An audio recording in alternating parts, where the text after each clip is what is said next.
ओम श्री गणेशाय नमः। ओम श्री परमात्मने नमः। श्री हरि पौष मास कृष्ण पक्ष की सप्ला एकादशी का महात्म्य।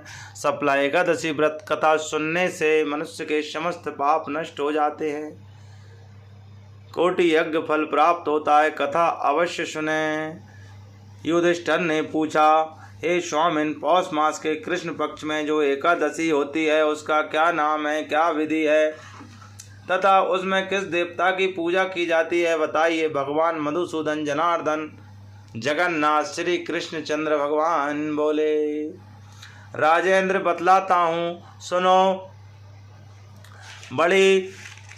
बड़ी दक्षिणा वाले यज्ञों से भी मुझे उतना संतुष्ट नहीं होता जितना एकादशी व्रत के अनुष्ठान से होता है, इसलिए सर्वदा प्रयत्न करके एकादशी का व्रत करना चाहिए।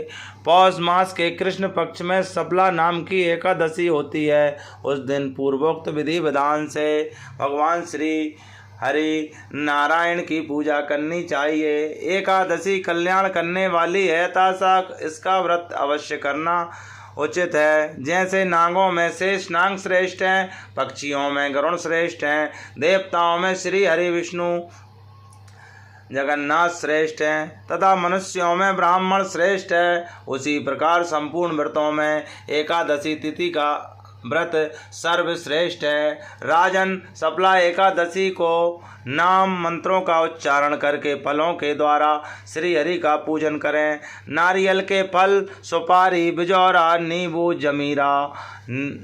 जमीरा, नींबू, अनार, सुंदर, आंवला, लौंग, बेर तथा विशेषता आम के फलों से देव देवेश्वर श्री हरि नारायण की पूजा करनी चाहिए। इस प्रकार धूप दीप भी भगवान को अर्चन करें। सप्ला एकादशी को विशेष रूप से दीपदान करने का विधान है। रात को वैष्णव पुरुषों के साथ जागरण करना चाहिए। जागरण करने वाले को जिस फल की प्राप्ति होती है वह हजारों वर्ष तपस्या करने से भी नहीं मिलती। नृपश्रेष्ठ, अब सप्ला एकादशी की शुभकारिणी तथा उत्तम व्रत कथा सुनो। चंपावती नाम से विख्यात एक पुरी है जो कभी राजा महेशमती की राजधानी थी। राजर्षि महेशमती के 5 पुत्र थे। उनमें जो ज्येष्ठ अर्थात बड़ा पुत्र था वह सदा पाप कर्म में ही लगा रहता था, पर स्त्रीगामी और वैश्यासक्त था। उसने पिता के धन को पाप कर्म में ही खर्च किया। वह सदा दुराचार परायण तथा ब्राह्मणों का निंदक था।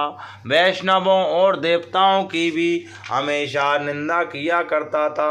अपने पुत्र को ऐसा पापाचारी देखकर राजा महेशमती ने राजकुमारों में उसका नाम लुम्बक रख दिया। फिर पिता और भाइयों ने मिलकर उसे राज्य से बाहर निकाल दिया।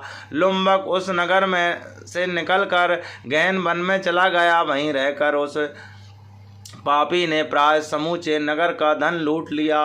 एक दिन जब वह चोरी करने के लिए नगर में आया तो रात में पहरा देने वाले सिपाहियों ने उसे पकड़ लिया, किंतु जब उसने अपने को राजा महेशमती का पुत्र बतलाया तो सिपाहियों ने उसे छोड़ दिया।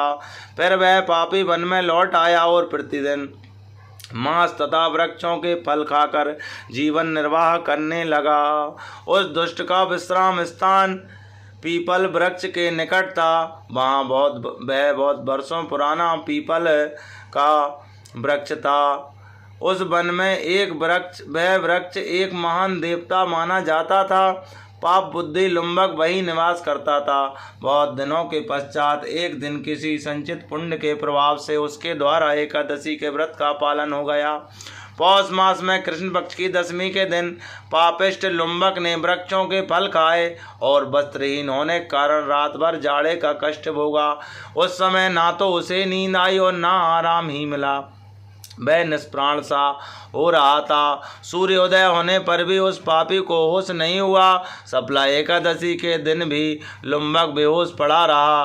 दोपहर होने पर उसे चेतना प्राप्त हुई। फिर इधर उधर दृष्टि डालकर वह आसन से उठा और लंगड़े की भांति पैरों से बार बार लड़खड़ाता हुआ वन के भीतर गया।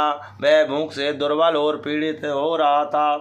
राजन, उस समय लुम्बक बहुत से फल लेकर ज्यों ही विश्राम स्थान पर लौटा त्यों ही सूर्यदेव अस्त हो गए। तब उसने वृक्ष की जड़ में बहुत से फल निवेदन करते हुए कहा, इन फलों से लक्ष्मीपति भगवान नारायण विष्णु संतुष्ट हों। कहकर लुम्बक ने रात भर नींद नहीं ली। इस प्रकार अनायास ही उसने व्रत का पालन कर लिया। उस समय सहसा आकाशवाणी हुई, राजकुमार, तुम सप्ला एकादशी के प्रसाद से राज्य और पुत्र प्राप्त करोगे। बहुत अच्छा कहकर उसने वह वरदान स्वीकार किया। उसके बाद उसका रूप दिव्य हो गया। तब से उसकी उत्तम बुद्धि भगवान विष्णु के भजन में लग गई। वह नित्य भगवान श्री हरि का ध्यान करने लगा। एक दिन उसे दिव्य भूषणों की शोभा से संपन्न होकर उसने अकंटक राज्य प्राप्त किया और 15 वर्षों तक वह उसका संचालन करता रहा। उस समय भगवान श्री कृष्ण की कृपा से उसके मनोज्ञ नामक पुत्र उत्पन्न हुआ। जब वह बड़ा हुआ तब लुम्बक ने तुरंत ही राज्य की ममता छोड़कर उसे पुत्र को सौंप दिया और वह भगवान श्री कृष्ण के समीप चला गया, जहाँ जाकर मनुष्य कभी शोक में नहीं पड़ता। राजन, इस प्रकार जो सप्ला एकादशी का उत्तम व्रत करता है वह इस लोक में सुख भोग कर मरने के पश्चात मोक्ष को प्राप्त होता है। संसार में वे मनुष्य धन्य है जो सप्ला एकादशी व्रत में लगे रहते हैं, उन्हीं का जन्म सफल है। महाराज, इसकी महिमा को पढ़ने सुनने तथा उसके अनुसार आचरण करने से मनुष्य राजसूय यज्ञ का फल पाता है। बोलिए लक्ष्मी नारायण भगवान की जय। बोलिए पद्मनाभ भगवान की जय। बोलिए गरुड़ध्वज भगवान की जय। बोलिए राधा कृष्ण भगवान की जय। बोलिए राधे श्याम सरकार की जय। बोलिए राधे गोविंद लाल की जय। सीताराम सरकार की जय। राम जानकी भगवान की जय। राधा दामोदर लाल की जय। नरों में श्रेष्ठ अर्जुन की जय।